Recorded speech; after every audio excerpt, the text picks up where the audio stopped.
Here we go. The truth is simple. Diogenes. This is the Truth Window, episode 4, entitled The Freedom of Speech. I recently saw 2 laws being proposed in the Florida legislature. One would assign hate crime status to acts like hanging a banner off a bridge, or trespassing during protests, or graffiti on a building, and raise those from a misdemeanor to a 5-year felony charge, if the government says you did it with hate in your heart toward some group. Of course, thought crimes are subjective, opening the door for malicious prosecution, something governments never do. The other law would require any blogger to register with the state government if they spoke about or criticized a government official. Let me repeat that. If a blogger criticizes a government official, he must register with the state or face fines. They would also have to reveal if and how much money they received for blogging, and report monthly about what they were saying about whom, and any monies earned. Next, there will be a state-approved media list, and if you are not on it, well, no chilling of speech there. Wouldn't it be easier if the government simply declared itself a protected victim group? Then they could outlaw any criticism outright. Both proposed laws are extreme violations of the First Amendment, to say the least. Extreme violations, a clear and present danger to the freedoms we treasure. These are measures with one goal: government censorship. That is the simple truth. To be noted, these are not proposals from the radical leftists who run the Democratic Party. We know the left violently opposes free speech and would abolish the First Amendment in a heartbeat, given the chance. These are proposals sponsored by supposedly conservative Republicans in the Florida legislature, and supported by the governor in the supposedly free state of Florida. I guess I can only say that now, before these laws are enacted. I also read an article about the federal government, I think it was the DHS, funding nonprofits to monitor and recommend censorship on certain subjects and against certain people, specifically any viewpoints that go against the government propaganda narrative.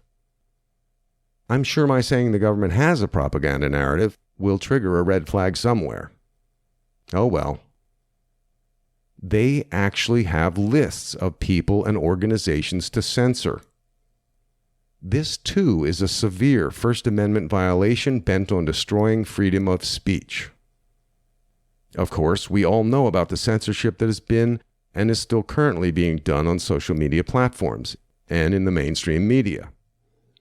Revelations about direct coordination between big tech companies like Google, Facebook, and Twitter, and various government police intelligence agencies like FBI, DHS, CIA, are coming out almost daily. And in keeping with the regime policy of censorship, you will see no stories about any of that in the mainstream media or on leftist-run sites and social platforms. Here's a thought. Governments could be honest and transparent, always follow the law, and do what's right and best for the country and its citizens. I paused in case you were laughing. Unfortunately, governments are never honest or transparent, and they rarely do the right thing except at gunpoint. It is almost as if there is a virus that infects everyone when they arrive in Washington, D.C., one that spreads corruption and deceit. It is the nature of government. Governments, by definition, are oppressive. They make the rules, police and enforce the rules, and they punish those who violate the rules. That's why the Founding Fathers spent most of their time trying to figure out how to keep government at bay. When a government protects the vast majority of decent citizens from those who would do them harm, we call that good government. However, it is easy for a government to slide into too much oppression, to take too much power, to restrict and suppress good citizens in favor of bad ones. When they do that, they start piling up bad deeds, and like anyone else, they want to hide them. And so, while it is often obvious how inept and unqualified those in government can be, there are two skills that politicians and bureaucrats must hone to near perfection: telling lies through propaganda and spinning a false narrative. When a government has to tell lies and push a false narrative, you can be certain it has already done great harm. So how do we handle a government that has taken such a wrong path? Only free speech, free press, free assembly, and free religion stand in their way. The First Amendment. And freedom of speech is the foundation that supports all the rest. When governments talk about limiting any kind of speech for any reason, they will say it is for your own good, that they are helping and protecting you. They are lying.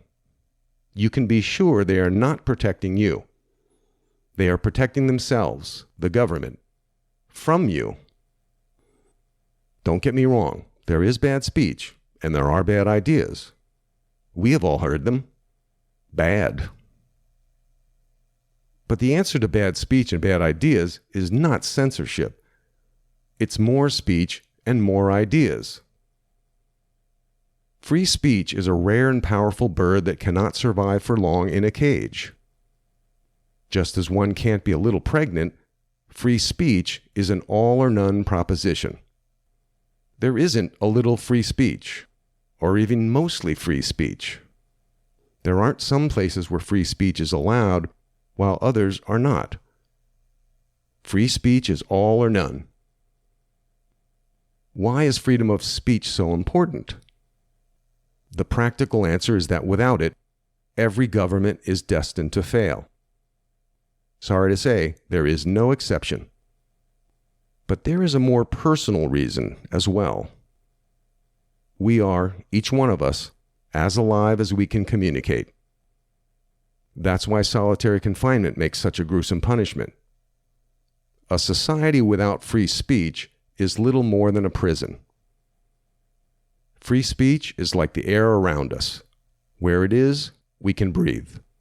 Where it is absent, we suffocate. Without the freedom of speech, the freedom to express his ideas to others, no man can be truly happy.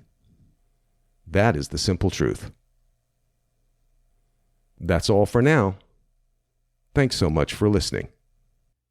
Stay connected to The Truth Window by subscribing to my podcast at thetruthwindow.substack.com. You'll get notified when the next episode is available. If you stick to the truth, no lies can stick to you. So long for now.